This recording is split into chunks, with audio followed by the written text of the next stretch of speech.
Oi, why failures are more successful. This Mamba mentality that Kobe Bryant had, he once said that if he shot 3 from 14, he failed. But if he shot 3 from 60, he didn't fail.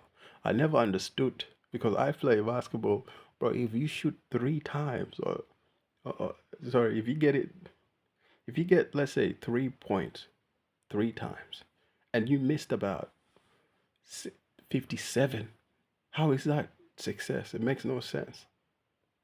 But it made sense what he was saying. He never gave up. This took years for me to understand what he meant. He never gave up. You see, I improved my mid-range shot the moment I realized what Kobe Bryant said. Because each time I missed, I just kept doing the same thing over and over again.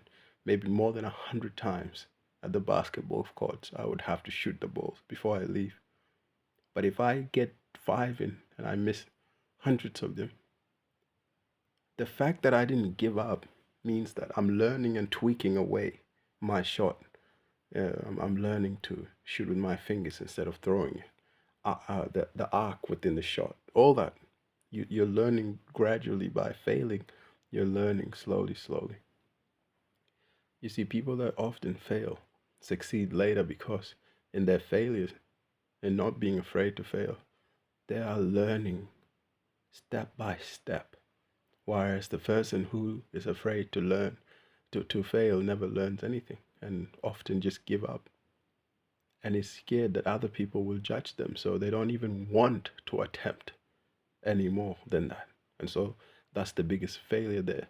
Is that you attempted something and gave it up midway, depriving yourself of the chance to improve, tweak something, change something, and maybe find success within doing so. The people that succeed with this Kobe Bryant sort of Mamba mentality love to fail, which sounds weird, but they love to fail.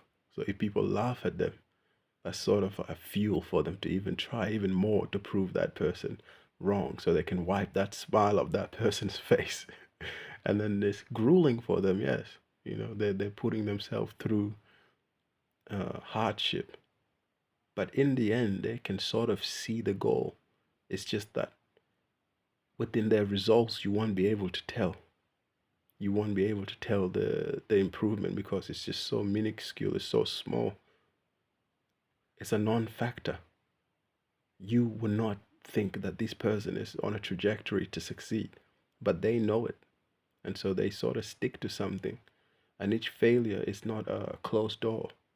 It's sort of like an open door to something else, to try something else, to improve on something else, you know. But to somebody who actually fails, not the failure turning into a successor, but a failure quits. That's the difference. So people who fail are just really good at learning. They're literally failing, and while failing, they're learning. Where somebody who fails, gives up, never goes anywhere. So people who fails become successful because they love the journey. They love the grueling grind. It's as weird as that sounds. Sadistics, sadists. They love the journey of failing over and over again.